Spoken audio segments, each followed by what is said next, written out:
Shalom Aleichem, mes chers amis, on se retrouve pour une histoire de nos sages tirée du Talmud. Et comme je dis toujours, ces histoires qui sont d'ailleurs compilées dans un livre qui s'appelle En Yaakov, qui recense toutes les histoires du Talmud, eh bien, elles ont pour but, bien entendu, toujours de nous transmettre un message puissant, un conseil, une règle de vie qui pourra nous servir en toutes circonstances. Cette histoire, elle est tirée de la Gemara qui s'appelle Choulin. Choulin, chapitre 60, page 1. C'est la première page du chapitre 60, Choulin. Et donc voilà que dans cette Gemara, on nous raconte l'histoire d'un grand maître qui s'appelait Rabbi Yehoshua ben Hanania. On a déjà raconté d'autres histoires en son nom. C'était un Tana, c'est-à-dire les plus grandes sommités que Akadosh Baruch Hu ait fait engendrer sur terre. Ceux qui sont les rédacteurs du Talmud d'ailleurs. Rabbi Yehoshua ben Hanania était un des sages les plus importants et vénérés de sa génération. Même l'empereur de Rome, nous dit l'histoire, il se plaisait à s'entretenir avec lui, tellement il était érudit, tellement il était sage, tellement il était intelligent, et il lui demandait des conseils. Voilà qu'un jour l'empereur l'invite à venir au palais, et comme il était fier de sa force et de sa richesse, l'idée est venue à l'empereur, il a dit « Je vais montrer ma puissance au monde entier », et tout particulièrement aux Juifs. Qu'est-ce qu'il a fait ? À peine Rabbi Yehoshua ben Hanania est arrivé, il lui a dit « Écoute, Rabbi Hanania, Rabbi Yehoshua, mon cher ami, je voudrais préparer un festin à votre Dieu. Je voudrais offrir un festin à votre Dieu et à toute son armée, dit-il. » L'empereur, qui était un idolâtre, il pensait que Rabbi Yehoshua ben Hanania, il allait se réjouir de cette initiative. L'empereur tout-puissant des Romains qui voulait offrir un magnifique repas à Kadosh Baruch Hu. Mais Rabbi Yehoshua, au contraire, n'a montré aucun signe de joie. « Votre Majesté, répondit-il à l'empereur, vous ne pouvez pas faire ça. Vous ne pouvez pas offrir ce festin à notre Dieu, à Kadosh Baruch Hu. » Le roi, vexé, le roi qui était irrité, lui dit « Mais pourquoi est-ce que je ne pourrais pas le faire ?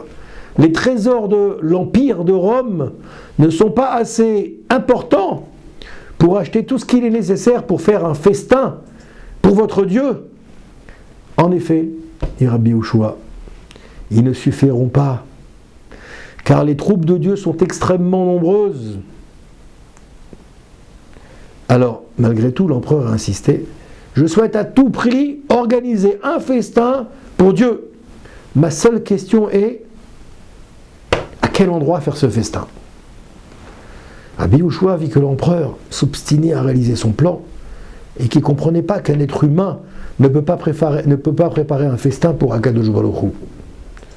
Votre Majesté, dit-il après avoir réfléchi, si vous insistez pour offrir ce festin, je vous conseille de le faire au bord d'un fleuve large et puissant, près du rivage de la mer, pour que vous ayez toute la place nécessaire pour organiser ce festin.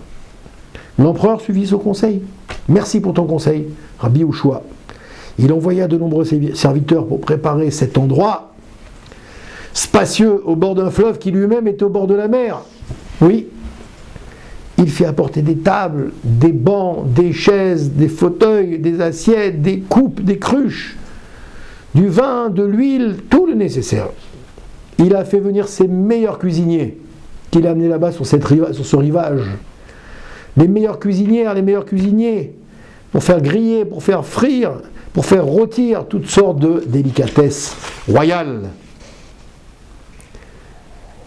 Et ceux-ci ont travaillé nuit et jour pendant 6 mois, imaginez-vous, mes chers amis, nous dit la Gemara.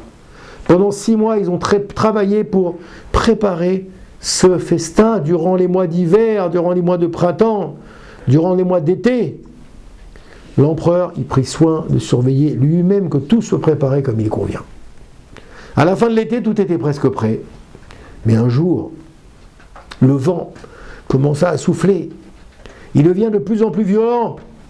Et finalement, ça s'est transformé en un ouragan puissant.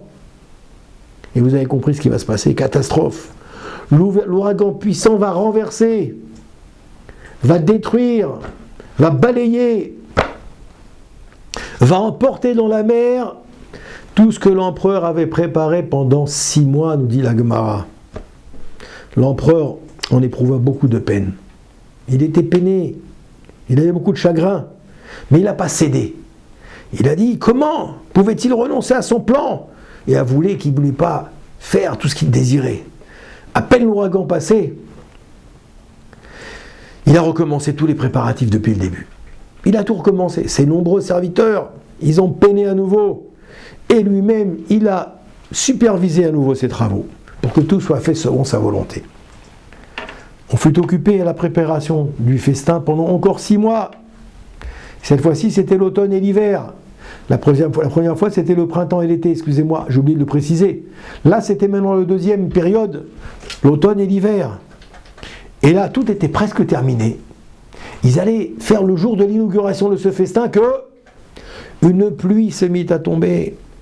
Elle devient de plus en plus forte, violente, jusqu'à ce que ça devienne une pluie torrentielle. Les eaux de pluie coulaient à flot sur la plage, sur le rivage. Et ça entraînait dans la mer tout ce que l'empereur avait préparé. Alors vous avez compris, l'empereur, il a fait convoquer Rabbi Yehoshua ben Hanania. Il lui a dit, que se passe-t-il donc? Mon cher Rav, mon cher rabbin, le vent, la pluie ont emporté tout ce qui était prêt pour le festin, dit l'empereur. Rabbi Yehoshua, il a répondu la chose suivante, il a dit, ceux-ci n'étaient que les serviteurs d'Akadosh Baruch Hu.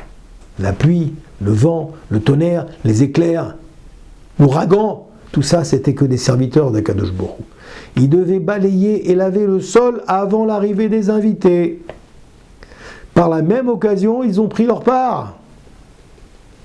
L'empereur comprit en effet qu'il n'avait aucune raison de s'enorgueillir de sa puissance, de sa majesté devant Hachem, dont la puissance d'Hachem qui s'étend d'un bout de la mer à l'autre bout de la mer, d'un bout du monde à l'autre bout du monde. S'il en est ainsi, dit l'empereur, je ne peux réellement pas préparer ce festin, reconnut-il. Et voilà comment notre Rabbi Yehoshua ben Hanania a fait un grand Kiddush Hachem, une grande sanctification du nom de Dieu, en montrant que un être fait de chair et de sang, qui plus est un non-juif, qui plus est un empereur, même empereur, aussi grand soit-il, ne peut pas organiser un festin pour Akadosh Baruch Hu. Baracha ve'atzlacha.